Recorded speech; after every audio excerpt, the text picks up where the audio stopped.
First and foremost, congratulations to Hideki Matsuyama. Fantastic weekend at the Masters, coming out with the green jacket. This is episode 131 of The Next Best Bet. I'm Jake Higgins with Brett Levy, as always. And we're going to talk about and recap our Masters picks a little bit, but we got plenty of NBA, NHL, and MLB picks to start off this week. Brett, your golf was much more fortunate than mine. I had a lot of futures that did not necessarily hit. Some were close, but Bryson didn't play well, so that killed that one. Rory didn't make the cut, that hurt another one. Phil nearly got the top lefty, but not quite. But still, I broke out nearly 500 on the week because I went 3-1 outside of that and picked up 4+ units. Well, there you go, Higgins. That's how you do it. You pick up the plus units, and it all works out in the end. I guess I had a pretty good weekend, though. I gave out Will Zalatoris on our last podcast, and he made me look like a genius. The last two Masters, Higgins, I've had Cam Smith finishing second, and I've had Will Zalatoris finishing second. So if you want to know who finishes second next year, just figure out who I like before the tournament, and that guy he'll come close, but no cigar. Well, and last Masters, you picked Cam Smith as an outright, and this time you went a little more conservative with Zalatoris for the top 20. You had some room to spare, could have gone with maybe a top 10, but great pick as always. You went 2-0 with your golf. Picked up your Levy lock. I picked up my pick of the pod, so I'm still sitting 2 games back on that. 14-12 compared to 12-14. Not too bad overall, though. No, yeah, we're keeping it close, Higgins. It's going to be a lot of fun to see who gets the most of our most confident picks correct this year. Absolutely. Let's jump into our Beginner's Boulevard now, talking about an odds maker. Now, that's just another term for a bookmaker, who is someone that sets the betting lines that you're going to be placing wagers on. So in Oregon, that is exclusively through the Oregon Sportsbook, because it is ran just with the lottery. The state only allows one sportsbook, basically. But as we're seeing with New York, they're going to potentially have a multitude of some. There's New Jersey that has multiple sports books. It all just depends on the states right now. Yeah, definitely. And, I just always hate my bookmaker. He never gives me good odds. Always find something to complain about, absolutely, with the bookmaker. Try to find some interesting parlays, though. Maybe get talking about that a little later. Let's jump into our NBA, though, first, Brett, because we're going to start off with the seasons that are winding down. The NBA, 20 games left. We have an interesting stack of games on Monday as well, don't we? Yeah, we do. I'm going to find myself on the Lakers-Knicks game, Higgins. The Lakers coming off a surprising win against the Brooklyn Nets, but Schroeder's a little banged up. No LeBron, no AD. I really like Andre Drummond. I like a lot of their other ancillary pieces, but give me the Knicks -3. RJ Barrett is playing as good as anyone on the planet right now. Honestly, if you don't believe me, look it up. He's really balling right now, Higgins, and I'm not gonna bet against that man and Julius Randle and Tom Thibodeau. I'm gonna assume the Knicks can get this -3 done against the beat up Lakers team. Yeah, the Lakers did surprise the Nets recently, but that may have just piqued everyone's attention that they're not just going to run over this Lakers team without LeBron. So expect teams like the Knicks to take it a lot more seriously. I like the pick, -3 at home in the Garden. Never mind that with the Knicks at home. I agree. Yeah, we'll see. We'll see if they can get it done. But I see you're on this Bulls Grizzlies game. Yeah, I'm also going to be going with the home team, Memphis -2.5, and that's because basically since the All-Star break, Memphis has really been fantastic against the spread. Chicago was good against the spread earlier in the season. They've kind of fallen back down to the middle of the road. Memphis in their past 10 games, they're only 6-4 in reality, but against the spread, they're 8-2. So I'm going to take that compared to the 5-5 team that's just winning here, maybe winning there. Memphis has looked really good. They did just have a loss in overtime to the Knicks, but they had some great wins against Atlanta, Miami, Philadelphia. So I expect Ja Morant to really lead these troops at home and get a win over a Bulls team that's probably tired because Zach LaVine just put up 50. Yeah, he actually didn't even get 50 Higgins. He was stopped at 48 after he Oof. had, yeah, I know, after he had something crazy like 39 at halftime. Like I thought my man was on his way to an 80-point game and 48. So maybe you're right, Higgins. Maybe they do just have tired legs. No, actually, he did finish with 50 points. Trey Young had 42 points on the other team. The most impressive part about Trey Young having 42 points in that game was the fact that he only made one three-pointer. So he wasn't making his long ball, but he got to the line for 11 free points, made 15 of 25. Zach LaVine, though, was 7 for 10 at halftime from beyond the arc. Yeah, he was on fire in that first half for sure. Let's jump to another game that I want to talk about, though, Brett, and that's the Kings Pelicans on Monday night because both of these teams are pretty good at hitting their overs. New Orleans is the best in the league at hitting overs this season at 35 and 18. So when you pair that with a Sacramento team that is hitting 30 for 20, 30 and 23, I'm taking the over. I don't mind that it's high at 231 and a half because De'Aaron Fox did just get out of a hole recently. He's been getting up to his 25, 30 points per game. See a lot of offense. Zion come out here, put up 25, 30 points a game. Could be very easy to get up to this 230, I think. I hope it's high scoring. That's what everyone wants, Higgins. So I'm rooting for it for sure. You know, these are guys that can score that you mentioned. De'Aaron Fox, an elite scorer. Zion's averaging, close to 30 over his last 10 games. So, plenty of points to be had between Sacramento and New Orleans. 231 and a half is just a little too high for me to be on it, but I'm a big fan of overs going that high. So I will definitely enjoy watching that if that hits. Two teams with some young scorers, so I'm hoping to see a shootout, absolutely. Let's hop onto the ice now, though, Brett, because like how the NBA only has 20 games thereabouts for most teams left in their regular season, the NHL, they're down to about 15 games left in their regular season. So you're jockeying for playoff position. You're either playing for something or maybe you're already realizing that you're not going to be making it. So not necessarily going as hard. You're protecting yourself as a player. So let's take a look at Monday on the ice. And I'm going to go with the numbers here, Brett. And the Ducks on the road have been fantastic for me. They're 16 and 3 against the spread this year on the road. So why not take that, especially when they're going to play against the Sharks that haven't been fantastic this season? They're 9 and 9 at home against the spread. Overall, they're like an 18 and 18 team. So I'm going to take my chances. Ducks on the road, plus 1.5 at minus 170. All right, fair enough, Higgins. You informed me a lot about those two teams. I had no idea about any of those numbers. So that's good information for me. But some numbers I did have an idea on, Higgins. I could look at the standings really quick and find the Golden Knights with 56 points, sitting, 27 and 11 on the year. And then I look at the Kings who they're playing on, Monday night, and I'm seeing 16 and 18 on the year, 38 points. So when I see this number of minus 1.5, so 1.5 on the puck line favorites at plus 130 for Vegas, I think there's some value there, Higgins. This is a team that's winning a vast majority of their games, playing a team that is losing over half their games. So it's a value play for me. I don't know how many games on the year Vegas has covered the 1.5 spread, but I just do not trust the Kings, to be quite honest. I understand that point. The Golden Knights are playing definitely for a lot more, just 4 points out behind the Colorado Avalanche in that Western Division right now. Brett, now, like we have had recently for hockey, we've had multiple days worth of picks, You've been and hot.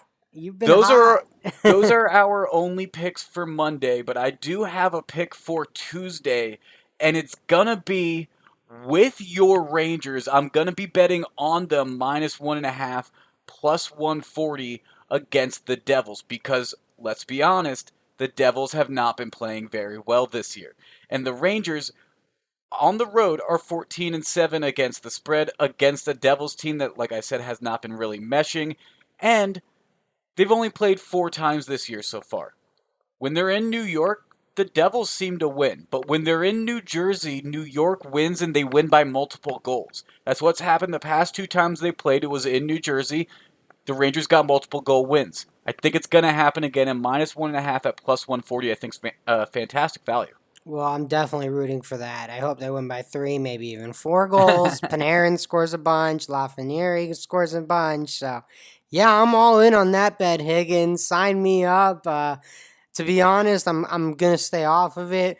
I read the Rangers really well on our last pod. I faded them with the Penguins. But the Rangers have looked a lot better since Panarin's come back. Obviously, he's a great goal scorer, so obviously the team's going to improve when you add a goal scorer like that. But to your point, New Jersey has struggled this year. Rangers playing better hockey as of late, so I think that makes a lot of sense. Absolutely. Those are our only NHL picks for the night, though. I may have some on our social media, though, so you should make sure to follow that. I've been posting there more at NBB Pod on Twitter, at Next Best Bet on Instagram, and the Next Best Bet Facebook page and YouTube channel. Make sure to check those out as well. Brett, we're not done talking about teams that you like, though, because our Moneyline Magic's taking it all the way back to Thursday, the day we released our last episode, episode 130. There was a rather interesting game between the Miami Marlins and the New York Mets, and I'm not going to let you to escape without addressing this a little bit. So, in case you haven't heard, listeners, Michael Conforto in the bottom of the 10th catches a ball on his elbow while the bases are loaded, but the ball was in the strike zone, so it should have been a strikeout. However, it was called a hit by pitch, and the Mets won on a walk-off hit by pitch that was very controversial, but Brett, it was a very interesting game in general. Yeah, I will say this for Michael Conforto. I think he was fooled on the pitch, to be honest. And when you're kind of fooled on it and you see it's inside, maybe he didn't do the best job of quote unquote getting out of the way. He might not have gotten out of the way at all. But he knew he got, and the pitch ended up barely tapping his elbow. It was over the strike zone. The Mets got away with one, but over 162 Higgins. The Mets are going to lose some tough ones too. I thought the overreaction to this was incredible. I think, we've seen a lot of umpiring mistakes in baseball over the years. This one was in an April baseball game. I think Major League Baseball got lucky. Like, how many times have we seen a blown call in, October or late September when it affects a pennant race? Thankfully, this one was early in the season. I don't know how the umpires on the field missed it. Like, you would think there'd be some system in place where, maybe the home plate umpire misses it and the second plate base umpire can come in and be like, "Hey, buddy, I think that was over the strike zone. Maybe we want to we want to reverse that call." But I don't know. Maybe baseball doesn't have that. That's something interesting. Has that been talked about? Like, why did no one else say anything? So it's also interesting because the ball glanced off that elbow pad. Like it barely looked like it hit him. So there's a few Are you things kidding to me? He address. risked his life. He's a hero. So there's a few things to address with this though, Brett, because although the game should not have ended there, if it's a hit by pitch, technically there had been 2 walks before Conforto was hit by a pitch to begin that inning. The bases were loaded because the MLB is having this runner starting on second rule like they had carrying over from 2020. Weird. I don't like it. Please stop it. It's bad. And in reality, this hit by pitch should have made it bases loaded. Or it should have been the strikeout, really, that it was, to be honest. But let's say it does get him on the base. It would make it bases loaded. Let's say it does strike him out, though. That makes it bases loaded because of the runner that was started on second base to begin the inning. Pete Alonso's coming up, though, now. So the Marlins wouldn't have been out of the inning if they had gotten the strikeout against Conforto. So it's not a blown loss. I think the Mets still would have won the game, but the ending's controversial because it shouldn't have ended that way. Yeah, I mean it's a brutal way to lose if you're the Marlins. The guy makes a great pitch. He taps Conforto on the elbow. The call doesn't go his way. And it's a tough way to lose. But the very next game these two teams played, the Mets couldn't hit a ball to save their lives. So it all comes around, right? Absolutely. Quick side note about that game, by the way. In order to get to extra innings, Jeff McNeil hit a home run in the bottom of the ninth. It was his Birthday. 29th birthday. Yeah, the birthday home run. It was a blast too. I mean, he crushed that thing. So that was a great hit. And again, Marlins shouldn't have even gotten to the 10th if they just took care of business in the ninth. So, Jeff McNeil from the Next Best Bet to you, happy belated birthday. And today's podcast is presented by Podgo. Podgo is the easiest way for you to monetize your podcast, providing podcasters with a flat rate for ad space so you always know how much you get when you include an ad from Podgo. Apply today to become a member and immediately be connected with advertisers that fit your audience. That's podgo.co at podgo.co. And be sure to add our podcast, The Next Best Bet, in the How Did You Hear About Podgo section of the application. Now, Brett, on to the MLB on Monday, and like we are going to have for the very foreseeable future, a stack of baseball games. Because it's back. It's back in full force. We're seeing some trends already. What trends have caught your eye so far in baseball? Yeah, I mean, it's really been the story of some players that we haven't expected. I think, honestly, Tyler Nyquin of the Reds has been unbelievable this year. I'm sure some of it has to do with the fact that he plays in the Great America Small Park. I see what I did there, Higgins. But not every game's a home game, and this guy is just driving in runs in bunches. But honestly, Higgins, you want to talk about player trends that I'm not a fan of? Madison Bumgarner. I don't know if you've seen his stats, Higgins. He has an 11.0 ERA in 9 innings pitched with 15 hits allowed. Basically, anyone that he is facing is getting on base, Higgins. And for that reason and that reason alone, I will be backing the Oakland A's at minus 120 on the money line tomorrow. They start Chris Bassett. Chris Bassett's been okay this year. He hasn't lived up to what he was doing at the end of last season, where he was stealing Cy Young votes at the end of the year. But Chris Bassett has looked a lot better than Mad Bum so far. So give me Oakland minus 120. And you can see the over-under kind of reflecting those runs that Bumgarner has already given up this year because it's at 9.5 for a game down in Arizona. Interesting pick, Brett. Interesting pick. I'm going to be going with some money line picks as well in a parlay. I'm going to be picking three favorites that I think are all going to win on Monday and combine them together. Had some success with my Chicago parlay last episode with the White Sox and the Cubs, so we're going to go back to the well with another money line parlay. This one's a three-legger. We got the Padres, we have the Rays, and we have the Astros. All of these are listed at minus 200 or more, so they're favorable, but you put them together, you get plus 190. Padres facing the Pirates in Pittsburgh, but you got Yu Darvish on the mound against Trevor Cahill. The Padres offense is big enough, I think they could take on Trevor Cahill, no problem. Yu Darvish on the mound with that Padres team, I really like that matchup. Then we have the Rangers in Tampa Bay against the Rays, and you got Glass now on the mound for the Rays. Can't really ask for more than that. Although the Rangers offense has been hot, it's really hard to hit against Glass now, so give me Tampa Bay. And then you got the Tigers at the Astros. The Tigers are young. They've surprised some people early, but Houston's kind of getting back to it. They got Zach Greinke on the mound. It's at home. Houston's in Texas. That means they can have a lot of fans there. They can have a lot of fans there. And Houston has had to deal with some adversity while on the road already, so I'm sure they're going to appreciate being at home against a young team like this.